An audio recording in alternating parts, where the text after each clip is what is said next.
Sou Alexandre Zampieri, também conhecido como Capilé, tenho 40 anos, sou músico e produtor musical nesse estúdio aqui, Costela.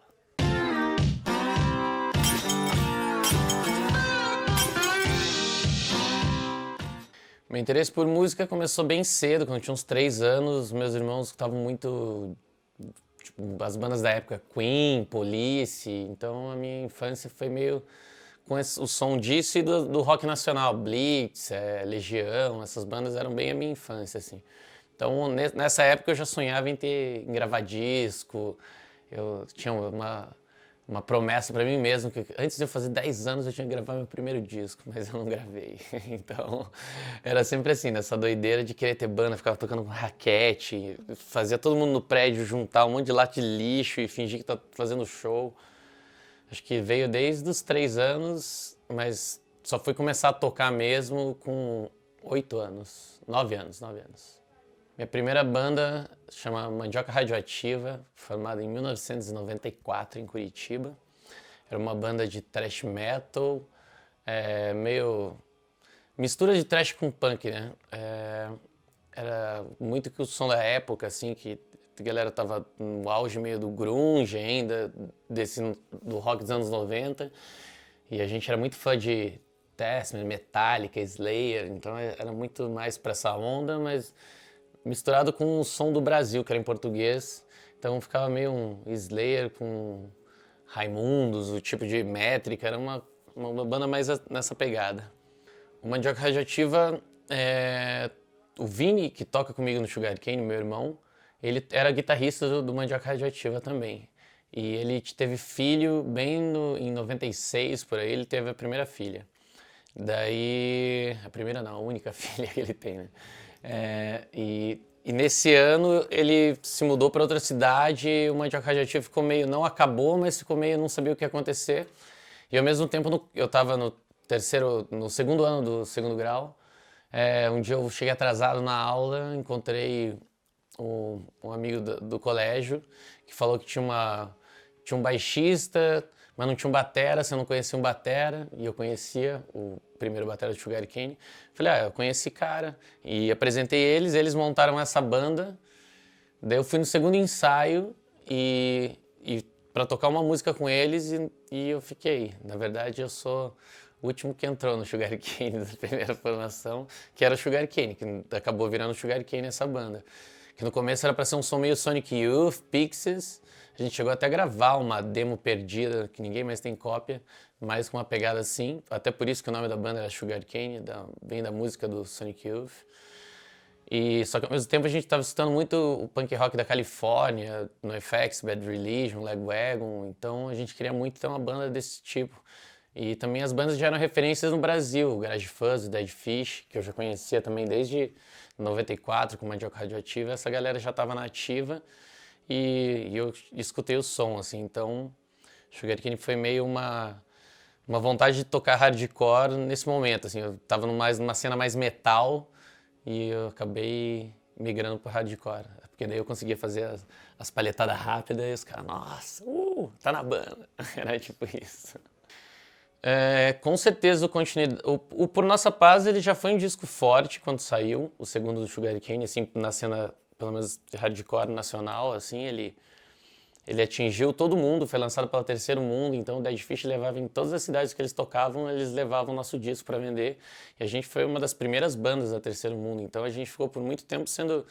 O Dead Fish ajudou a disseminar o Sugarcane, que acabou lançando só esse disco por eles, que a gravadora acabou no final entre a gente gravou o próximo disco, mas com certeza o disco que pegou mais com o público e a época muito bem foi a continuidade da Máquina de 2003. Ele é um disco importantíssimo, até hoje a gente toca quase ele inteiro no show, a galera se amarra mesmo. E eu acho que depois dele a gente ficou muito tempo lançando uns discos que a gente estava tentando descobrir o nosso próximo som, que a gente só foi conseguir encontrar mesmo na ignorância pluralística, assim, que eu acho que é a versão Sugarcane maduro, que está criando ainda o que a gente vai estar para gravar agora, que é meio, acho que é a essência do nosso som, assim, vai ser uma boa época, a época quarentona da banda, que já sabe o que é, assim, então eu acho que os discos, com certeza a Continuidade da Máquina é o disco mais importante da nossa carreira até então, mas ele...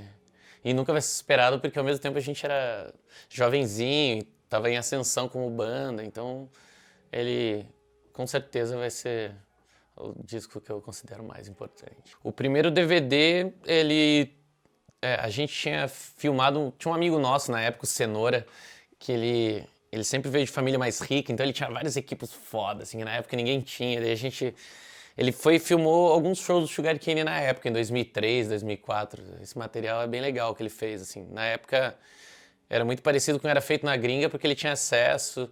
E nisso a gente um dia começou a filmar uns shows com mais câmeras e percebeu que rolaria fazer um DVD. Daí, só que com uma qualidade ainda homemade, assim. E na mesma época eu tinha um escritório de design em Curitiba e vídeo. E eu tinha acabado de aprender a editar, fazer essas coisas, então eu falei, vamos fazer um DVD, cara. Daí não tinha a menor ideia de se ia dar certo ou não, mas falei, não deve ser muito difícil, deve ser lá, filmar, gravar o áudio, sincar tudo, cortar na hora certa, é isso, né, vamos lá. E acabou saindo assim, a gente foram 5 câmeras, 5 amigos filmando, claro que tinham amigos que tinham um pouco de noção mais de fotografia, o áudio a gente chamou o mesmo estúdio o produtor que sempre gravou os nossos discos. E também e o hangar que a gente tinha certeza naquela época ia estar lotado. Então foi um show muito bom para ser registrado. E ele acabou sendo o primeiro DVD independente do Brasil a sair. Tem alguma coisa, acho de pagode, alguma coisa assim que contesta a gente nisso, eu já vi. Mas tudo bem, é um dos primeiros, é isso que importa. E pelo menos ali na nossa cena foi, tipo... incentivou muito mais bandas a fazerem também, registrar ao vivo. E por a gente ter feito isso bem antes, a gente pegou um impacto muito grande do que as pessoas que nunca viram um show começarem a ser fã da banda graças a um vídeo daquela qualidade na época, né? Porque quem vê hoje tem muita coisa com boa qualidade ao vivo de uma banda na internet, né? Qualquer banda nova já tem um live, pelo menos. Mas na época ainda era algo, pô, um disco ao vivo já era uma parada legal, assim, ter feito um DVD foi bem louco, mas ele foi DIY total, assim, eu que editei, eu que fui o diretor, junto com um amigo meu, Roberto Jones, que era meu sócio na época desse escritório, e feito pelos brothers, e com certeza marcou muito bem a nossa carreira ali, dessa primeira fase do Sugar Cane. Sempre falo show marcante, pra mim eu lembro os shows de abertura de bandas que eu gostava, que era tipo mais realizações, não que já existiram, existiam tantos shows com uma sinergia muito doida com o público, assim, eu acho que em tanto tempo que a banda tem 23 anos, que é muito difícil escolher um. Com certeza já rolaram uns 100 shows muito foda, assim, inesquecíveis, só que eu sempre que falo show inesquecível, eu lembro mais sobre uma sensação ou sobre uma banda que eu queria muito realizar o sonho de tocar. Tipo, que nem a gente teve a oportunidade de tocar, acho que com todas as bandas que a gente era fã da época, assim, tocou com o NoFX, com o Bad Religion, com o Lagwagon. Ficou amigo de uma galera ainda dessas bandas, galera do Refused, galera de um monte de banda. Então, meu sonho hardcore melódico foi realizado com sucesso ali. Eu fico, às vezes, até emocionado quando penso, porra, cara, imagine aquele menininho lá escutando em casa, o HCzinho, pensar que ia estar tocando com o NoFX, fazendo rolê com a galera do... Teve uma vez a gente estava tocando com o Bad Religion em Fortaleza e a gente ficou lá uns dias antes com eles, dando altos rolê, trocando altas ideias. Até hoje eu sou amigaço já do Greg Hudson, toda vez que eu vou pra gringa eu visito ele. Então essas coisas são mais marcantes para mim do que os shows, mas é o que o mundo dos shows consegue realizar, assim, é um sonho muito louco, muito louco. Tá terminando de compor, na verdade já compôs as músicas, tá gravando as demos e na época do carnaval vai estar gravando aqui com o Gabriel Zander produzindo também. Como eu tô tocando, eu tenho que ter alguém pra coordenar a galera, né? Eu não quero ir no Sugar Cane, eu não quero... Eu gosto de não ser eu o cara que tá produzindo na banda. Por mais que eu trabalhar no estúdio e estar gravando junto o disco, como engenheiro mesmo, é uma banda que desde o começo foi muito mais coletiva, assim, não foi tanto lance eu não era um engenheiro da banda no começo da banda, então vai ser o Bill vai ter um papel muito importante nisso, que é ser a pessoa que tá vendo tudo de fora, né? E eu confio muito nele, ele arrepia na produção e deve sair, a gente deve terminar tudo até o meio do ano e com certeza fazer uma turnê no segundo semestre de lançamento dele. E alguns shows esporádicos depois. Agora o Sugar Cane, nosso flow é sempre continuar gravando, faz uma turnê e só toca em alguns momentos, assim, não full time todo o tempo, porque a gente entendeu como funciona melhor para a banda ali. Desde o público tem mais interesse quanto a não atrapalhar tanto a nossa vida e o equilíbrio. Alcançamos o equilíbrio. Waterheads, coincidentemente, tipo, a história de como começou o Sugar Cane. Sugar Cane estava começando a dar sinais que ia parar um pouco antes de terminar. Principalmente, eu que decidi, né, que a banda parasse em 2014. Porque eu já sentia uns 2 anos antes, porque Pindeta e o Flavinho estavam tocando Vespas Mandarinas, o Rick tinha acabado de entrar pro Dead Fish, então começou a ficar meio insustentável controlar tanta banda fazendo muita coisa ao mesmo tempo, assim. Então eu falei, eu não quero trocar todo mundo de novo, eu prefiro que a banda pare, né? Daí a gente resolveu parar. E nesse meio tempo eu já tinha montado com o Bi, principalmente, né, que é quem teve a ideia comigo de montar a banda, o Waterheads. O Waterheads é de 2012 e o Sugar Cane parou em 2014. Durante esses 2 anos, eu comecei o Waterheads para ser um projeto que eu queria tocar um som que não fosse tão mais hardcore melódico, eu queria tocar um som mais punk 80 mesmo, que eu tinha acabado. Eu fiz uma turnê em 2010 com o Sugar Cane na Europa e a gente tocou alguns shows com esse For um show, na verdade, com Ace For, que é o vocalista do Refused, o Dennis, e o guitarrista do Refused só tocando bateria. E eles estavam fazendo um som que era bem esse tipo, que depois veio o Off, muitas coisas, que é o revival dos anos 80. E a gente falou, pô, vamos montar uma banda dessa, vamos voltar pro Brasil. Daí a gente montou o Waterheads. Daí a gente queria que fosse uma banda punk dos anos 80, mas uma batera meio The Police. E o batera mais The Police que eu conheço na minha vida é o René, que tocava no Sugar Cane também.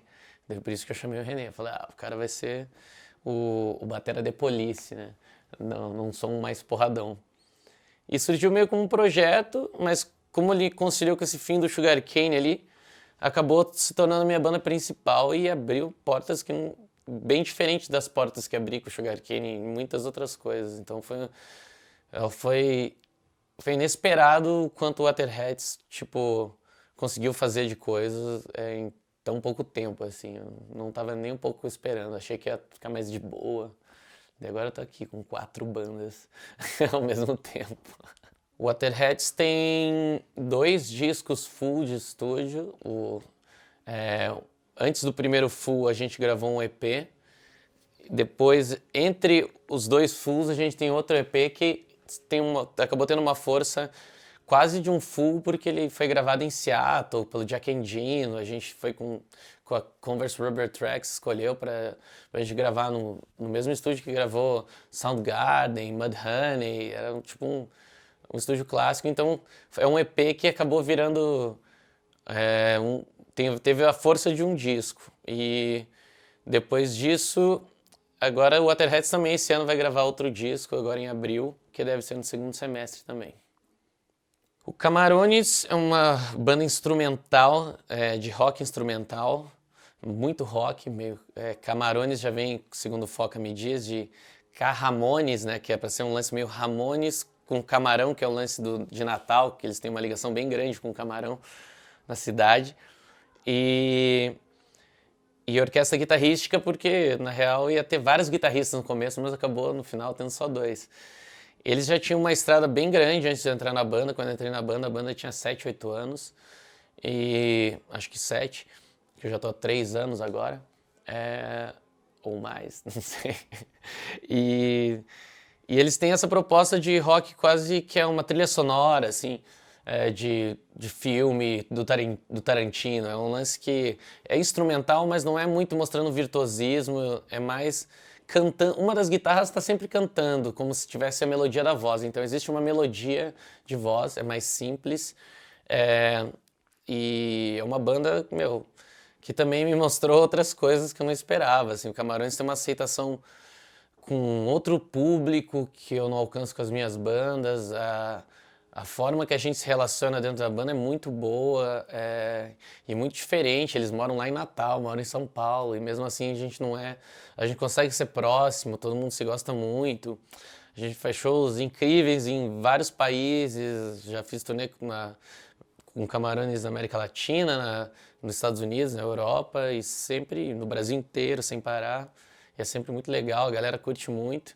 E é difícil, porque uma banda instrumental nem sempre agrada, né? Tipo, eu gosto de rock instrumental, mas eu sei que o grande público acha meio chato. Então, às vezes o Camarões, por ter esse lance de cantar na guitarra, ser um instrumental rápido, as músicas também não são longas, acaba pegando um pouco mais com a galera, principalmente do rock, assim. Então, é uma banda que me mostra outros caminhos também. Estou aprendendo a tocar outros ritmos, guitarrada, soltar mais, né? Aprender um pouco com o swing da galera do Nordeste. Eu sou curitibano duraço, a galera me dando um baile de viver bem, alto astral. Então, é importantíssimo na minha vida.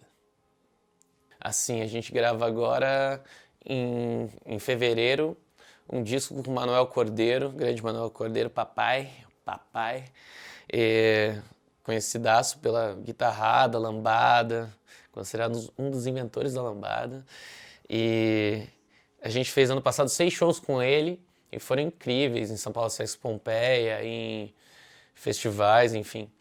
Foi muito legal e esse ano a gente tava pensando, né, quando fez esses shows, ia ser muito legal fazer um disco com ele, né, que a energia foi muito boa. Mas a gente não achava que ele ia aceitar, e aceitou de primeira, quando o Foca convidou. E agora a gente vai gravar um disco inteiro com o Manuel Cordeiro, vai ficar muito doido. E acho que vai ser um disco bem marcante na carreira do Camarões. Ator Morto é meu projeto mais recente, que partiu, né, de mim. Ele era para ser... Quando eu criei essas músicas, eu tava numa época meio deprimido, assim, meio deprimido não, com depressão, né? E um exercício que eu fiz para melhorar era escrever todo dia uma música, independente se ia ficar boa ou não, e gravar, fazer letra, fazer tudo. Todo dia eu já tinha que gravar pelo menos uma demo. E daí, passado tudo, tendo melhorado, eu peguei esse material e escolhi meias músicas que eu ia fazer num projeto que eu ia gravar tudo. Assim. Eu falei, vou gravar tudo, fazer como se fosse uma carreira solo, mas como um projeto. Assim.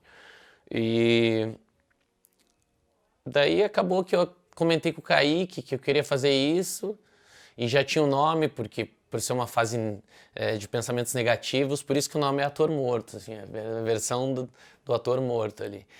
E no começo eu comentei com o Kaique, ele na época só cantava e tocava guitarra, não tocava bateria ainda com as bandas. Eu lembrei que ele me falou que o instrumento principal dele sempre foi a bateria. Eu falei, pô, melhor que eu ir lá tocar bateria mais ou menos, que eu não toco bem, vai lá você e grava. Daí nisso a gente já virou um projeto, um duo no começo, a gente gravou tudo, o primeiro EP e o primeiro disco, a gente gravou tudo sozinho, só os dois. E depois que a gente terminou o disco, a gente chamou o Jairo, e depois o Wonder, o Jairo que toca no Autoramas, e o Wonder que era do Sabonetes, Naked Girls and Airplanes, e para ser a banda mesmo da gente. E o Wonder acabou indo embora do Brasil por um lance de trampo e o Pedro Lipatin entrou no lugar dele, que toca no Doris Encrenqueira, como também trabalha com o Beto Bruno, do Cachorro Grande. E a gente agora está nessa formação, gravando alguns singles novos que vão sair. A gente vai lançar pela Burger Records Latinoamérica agora o próximo single, que foi bem importante pra gente, um dos selos mais importantes em rock, garage rock do mundo.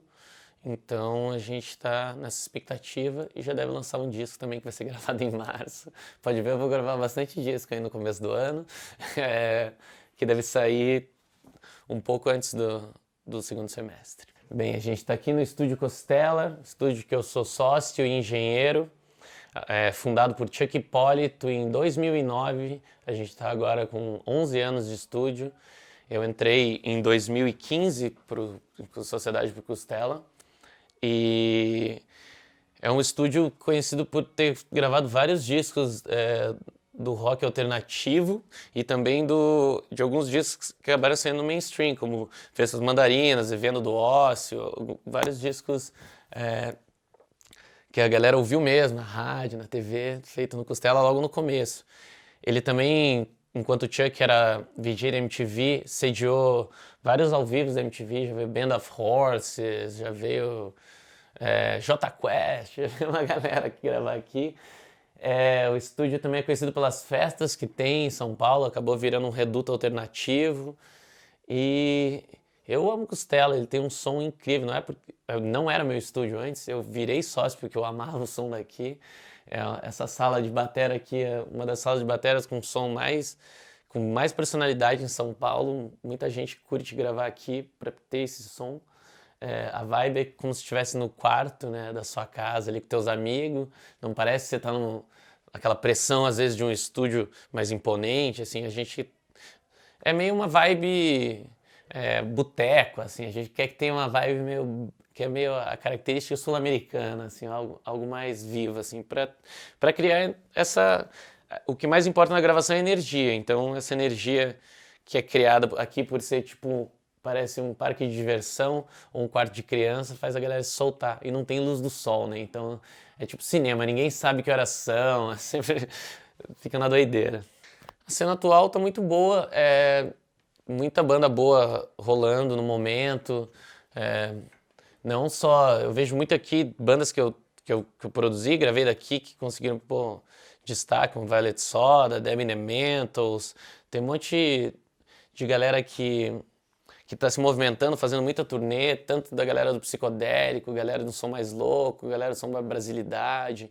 É uma cena muito mais cabeça aberta, eu acho, que das que eu vivi, assim, porque tem desde galera do funk, a galera, sabe, do punk rock, em vários festivais a gente toca com todo tipo de galera.